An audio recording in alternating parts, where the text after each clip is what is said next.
Genesis chapter 15. After this, the word of the Lord came to Abram in a vision.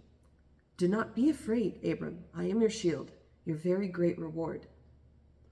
But Abram said, Sovereign Lord, what can you give me, since I remain childless, and the one who will inherit my estate is Eliezer of Damascus? And Abram said, You have given me no children, so a servant in my household will be my heir. Then the word of the Lord came to him. This man will not be your heir, but a son coming from your own body will be your heir. He took him outside and said, Look up at the heavens and count the stars, if indeed you can count them. Then he said to him, So shall your offspring be. Abram believed the Lord, and he credited it to him as righteousness. He also said to him, I am the Lord who brought you out of Ur of the Chaldeans to give you this land, to take possession of it. But Abram said, O sovereign Lord, how can I know that I will gain possession of it? So the Lord said to him, Bring me a heifer, a goat, and a ram, each 3 years old, along with a dove and a young pigeon. Abram brought all these to him, cut them in two, and arranged the halves opposite each other. The birds, however, he did not cut in half. Then birds of prey came down on the carcasses, but Abram drove them away. As the sun was setting, Abram fell into a deep sleep, and a thick and dreadful darkness came over him. Then the Lord said to him, Know for certain that your descendants will be strangers in a country not their own, and they will be enslaved and mistreated 400 years. But I will punish the nation they serve as slaves, and afterward they will come out with great possessions. You, however, will go to your fathers in peace and be buried at a good old age. In the 4th generation, your descendants will come back here, for the sin of the Amorites has not yet reached its full measure. When the sun had set and darkness had fallen, a smoking firepot with a blazing torch appeared and passed between the pieces. On that day, the Lord made a covenant with Abram, and said, To your descendants I give this land, from the river of Egypt to the great river, the Euphrates, the land of the Kenites, Kenizzites, Kadmonites, Hittites, Perizzites, Rephaites, Amorites, Canaanites, Girgashites, and Jebusites. Chapter 16. Now Sarai, Abram's wife, had borne him no children, but she had an Egyptian maidservant named Hagar. So she said to Abram, The Lord has kept me from having children. Go, sleep with my maidservant. Perhaps I can build a family through her. Abram agreed to what Sarai said. So, after Abram had been living in Canaan 10 years, Sarai, his wife, took her Egyptian maidservant Hagar and gave her to her husband to be his wife. He slept with Hagar, and she conceived. When she knew she was pregnant, she began to despise her mistress. Then Sarai said to Abram, You are responsible for the wrong I am suffering. I put my servant in your arms, and now that she knows she is pregnant, she despises me. May the Lord judge between you and me. Your servant is in your hands, Abram said. Do with her whatever you think best. Then Sarai mistreated Hagar, so she fled from her. The angel of the Lord found Hagar near a spring in the desert.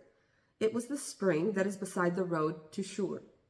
And he said, Hagar, servant of Sarai, where have you come from, and where are you going? I'm running away from my mistress, Sarai, she answered. Then the angel of the Lord told her, Go back to your mistress and submit to her. The angel added, I will so increase your descendants that they will be too numerous to count. The angel of the Lord also said to her, You are now with child, and you will have a son. You shall name him Ishmael, for the Lord has heard of your misery. He will be a wild donkey of a man. His hand will be against everyone, and everyone's hand against him. And he will live in hostility toward all his brothers. She gave this name to the Lord who spoke to her. You are the God who sees me. For she said, I have now seen the one who sees me. That is why the well was called Beer Lahai Roi, It is still there between Kadesh and Bered. So Hagar bore Abram a son, and Abram gave the name Ishmael to the son she had borne. Abram was 86 years old when Hagar bore him Ishmael. Chapter 17. When Abram was 99 years old, the Lord appeared to him and said, I am God Almighty. Walk before me and be blameless. I will confirm my covenant between me and you and will greatly increase your numbers. Abram fell face down, and God said to him, As for me, this is my covenant with you. You will be the father of many nations. No longer will you be called Abram. Your name will be Abraham. For I have made you a father of many nations. I will make you very fruitful. I will make nations of you, and kings will come from you. I will establish my covenant as an everlasting covenant between me and you and your descendants after you for the generations to come, to be your God, and the God of your descendants after you. The whole land of Canaan, where you are now an alien, I will give as an everlasting possession to you and your descendants after you, and I will be their God. Then God said to Abraham, As for you, you must keep my covenant, you and your descendants after you for the generations to come. This is my covenant with you and your descendants after you, the covenant you are to keep. Every male among you shall be circumcised. You are to undergo circumcision, and it will be the sign of the covenant between me and you. For the generations to come, every male among you who is 8 days old must be circumcised, including those born in your household or bought with money from a foreigner, those who are not your offspring. Whether born in your household or bought with your money, they must be circumcised. My covenant in your flesh is to be an everlasting covenant. Any uncircumcised male who has not been circumcised in the flesh will be cut off from his people. He has broken my covenant. God also said to Abraham, As for Sarai, your wife, you are no longer to call her Sarai. Her name will be Sarah. I will bless her, and will surely give you a son by her. I will bless her so that she will be the mother of nations. Kings of peoples will come from her. Abraham fell face down. He laughed and said to himself, Will a son be born to a man 100 years old? Will Sarah bear a child at the age of 90? And Abraham said to God, If only Ishmael might live under your blessing. Then God said, Yes, but your wife Sarah will bear your son, and you will call him Isaac. I will establish my covenant with him as an everlasting covenant for his descendants after him. And as for Ishmael, I have heard you. I will surely bless him. I will make him fruitful and will greatly increase his numbers.